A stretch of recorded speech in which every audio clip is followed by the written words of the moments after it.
जम्मू कश्मीर के हवाले से हम बात करें, जहां बैनुल अक़वामी सतह पर उन्होंने जम्मू कश्मीर के मामलों को हल करने की कोशिश की, और वो पहल उसकी शुरुआत डॉक्टर मनमोहन सिंह साहब ने नहीं की, उनको विरासत में मिला था। शुरुआत अटल बिहारी वाजपेयी साहब और जनरल परवेज मुशर्रफ की रही। जब हुकूमत बदली और डॉक्टर मनमोहन सिंह साहब आए, चाहते थे तो बंद कर देते, कौन रोकता, लेकिन जानते थे कि ये जो शुरुआत अटल बिहारी वाजपेयी साहब ने की है, इसको आगे लेना जो है कितनी बड़ी जिम्मेदारी है। शायद अगर मैं ये कहूँ कि जितना हम करीब दोनों मुल्क इस मसले को हल करने पे आए थे, उस दौर डॉक्टर मनमोहन सिंह साहब और जनरल परवेज मुशर्रफ के दौर पे मुझे नहीं लगता है मैं अपनी ज़िंदगी में दोबारा वो दौर देखूंगा। डॉक्टर मनमोहन सिंह, जैसे कई यहाँ पे साथियों ने कहा, अनडिवाइडेड इंडिया में जो अब पाकिस्तान का हिस्सा है वहाँ पैदा हुए, एक बहुत ही गरीब घर से ताल्लुक़ रखते थे, लेकिन कभी अपनी गुर्बत का सियासी तौर इस्तेमाल नहीं हुआ।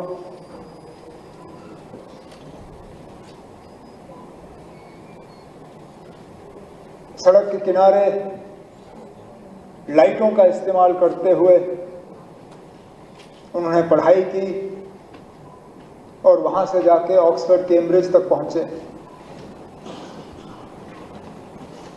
एक अफसर के तौर पे शुरू किया, economic adviser, planning commission, deputy chairperson, finance minister और फिर प्राइम मिनिस्टर। जहाँ जहाँ काम किया, कामयाबी से काम किया। सही याद दिलाया नायक साहब ने हमें, जब फाइनेंस मिनिस्टर बने मुल्क के तो क्या हालात थे। हमारे पास हुकूमत चलाने के लिए पैसा नहीं था। मुल्क का सोना जो है वो बाहर के मुल्कों के पास गिरवी रखा गया ताकि हम थोड़ा सा पैसा वहाँ से लाके यहाँ हुकूमत को आगे चला पाएँ। वो दिन और ये दिन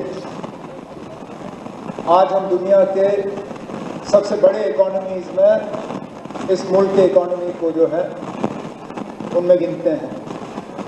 अगर उस वक्त डॉक्टर मनमोहन सिंह साहब ने वो पेशरफ्त नहीं की होती, शायद हमारा हाल अफ्रीका के कुछ गरीब मुल्कों के जैसा होता। उसके बाद जो रिफॉर्म मेजर्स उन्होंने इनिशिएट किए, जो लाइसेंस परमिट राज उन्होंने ख़त्म किया, आज अगर इस मुल्क में प्राइवेट सेक्टर ने इतनी कामयाबी हासिल की, वो तभी मुमकिन हुआ जब डॉक्टर मनमोहन सिंह साहब ने लाइसेंस परमिट राज को ख़त्म किया। नहीं तो कौन सी फैक्ट्री लगनी है वो भी गवर्नमेंट ऑफ इंडिया तय करती थी, कितना बड़ा फैक्ट्री लगेगा वो भी वहाँ से तय होता था, और फैक्ट्री लगेगी कहाँ पे वो भी गवर्नमेंट ऑफ इंडिया तय करती थी। ये तमाम रिस्ट्रिक्शंस जो हैं आहिस्ता आहिस्ता हटाए गए, और आज हमारी जो इकोनॉमिक पोजीशन है उसकी सराहना जो है पूरी दुनिया में की जाती है। इसी तरह वज़ीर आज़म के तौर पे जो उन्होंने, जैसे तारिगामी साहब ने कहा, सोशल वेलफेयर के मेजर्स जो लिए, चाहे वो इंदिरा आवास योजना की सूरत में गरीबों को मकान दिलाने के लिए, एमजी नरेगा गरीबों को रोजगार देने के लिए। मुझे आज भी याद है जब एमजी नरेगा की बात की जाती थी, पहले उनका जो फर्स्ट टर्म था ऑफिस में, लोग कहते थे ये मुमकिन ही नहीं है, आप इतने बड़े पैमाने पे लोगों को काम दे नहीं सकोगे, ये फेल हो जाएगा। लेकिन इतने साल बाद आज भी आप देखें तो एमजी नरेगा का ही काम चलता है रूरल एरियाज में। आज भी जब हम ऑनरेबल एमएलए से बात करते हैं तो कहते हैं ना जॉब कार्ड्स और चाहिए, काम और होना चाहिए,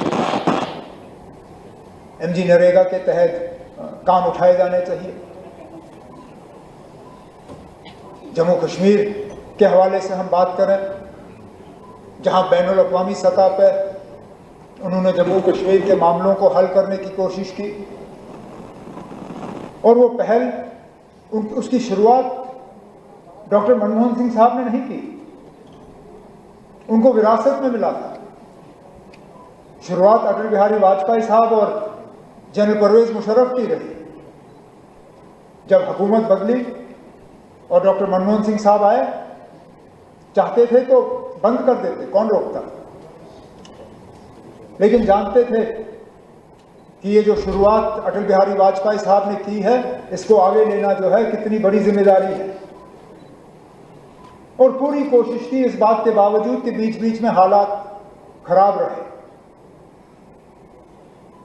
शायद अगर मैं ये कहूं कि जितना हम करीब दोनों मुल्क इस मसले को हल करने पे आए थे, उस दौर डॉक्टर मनमोहन सिंह साहब और जनरल परवेज मुशर्रफ के दौर पे मुझे नहीं लगता है मैं अपनी जिंदगी में दोबारा वो दौर देखूंगा। जम्मू कश्मीर के अंदरूनी हालात को अगर आप देखें तो कहां कहां गिने। जब 2010 में हालात खराब हुए,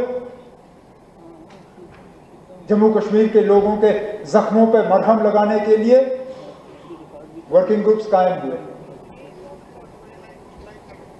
उसमें हर पार्टी और मुख्तलिफ सोच रखने वाले लोगों को शामिल किया गया और आज भी वो वर्किंग ग्रुप्स जो है मायने रखती हैं, चाहे पॉलिटिकल या गवर्नेंस को लेकर। और उन वर्किंग ग्रुप्स के हवाले से जो मेजर्स उठाए गए, आज भी उनका मुकाबला नहीं है। कश्मीरी पंडितों को वापस लेने की बात तो बहुत की गई होगी, लेकिन अगर अमली जामा उसको पहनाया गया कभी, वो डॉक्टर मनमोहन सिंह साहब के दौर में, जब उस वक्त हमारी कोalition सरकार के वक्त में उनके लिए नौकरियों का रिजर्वेशन करके हमने उन्हें तैयार किया कि वो वापस कश्मीर जाएं और वहां पर दोबारा बसें। जिस तादाद में उस वक्त वो गए, दोबारा वो फिर हमने देखा नहीं। जगती का वो टाउनशिप बनने से पहले कैंपों में उनकी क्या हालत थी, वो पूछिए उनसे। उनके दौर में जगती का टाउनशिप बना और कश्मीरी पंडित जो हैं एक बहुत ही खराब हालात जो उनके कैंपों में थे, वहां से जाके थोड़ी सी उनको राहत मिली। इंफ्रास्ट्रक्चर के लिहाज से अगर हम बात करें, जिस हाईवे का जिक्र जनाब एलजी साहब ने अपने खुतबे में किया, जम्मू श्रीनगर हाईवे, उसकी 4 लेनिंग का काम डॉक्टर मनमोहन सिंह साहब के दौर में, ये उनका तोहफा था जम्मू कश्मीर के लोगों के लिए। आज जब हम इंतजार कर रहे हैं वजीर आजम साहब का कि वो आएंगे और इस रेल का पूरा उद्घाटन करेंगे, जो मैं उम्मीद करता हूं कुछ ही दिनों में होगा, लेकिन शुरुआत कश्मीर को बाकी मुल्क के साथ जोड़ा गया जब बानीहाल का टनल मुकम्मल हुआ और रेल वहां से गुजरी।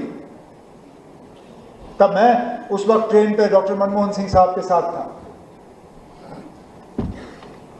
चिनाब पे जो सबसे ऊंचा पुल रेल का दुनिया में, वो काम डॉक्टर मनमोहन सिंह साहब के दौर में शुरू हुआ। बदकिस्मती से ऊपर वाले ने उनको जिंदगी रखी नहीं थी कि वो उस पुल के ऊपर से पूरी तरह से ट्रेन को गुजरते हुए देखें, लेकिन कहीं ना कहीं उनको इस बात की तसल्ली होगी कि जिस काम की शुरुआत उनके दौर में की गई, उसको आज मौजूदा हुकूमत ने मंजिल तक पहुंचा दिया।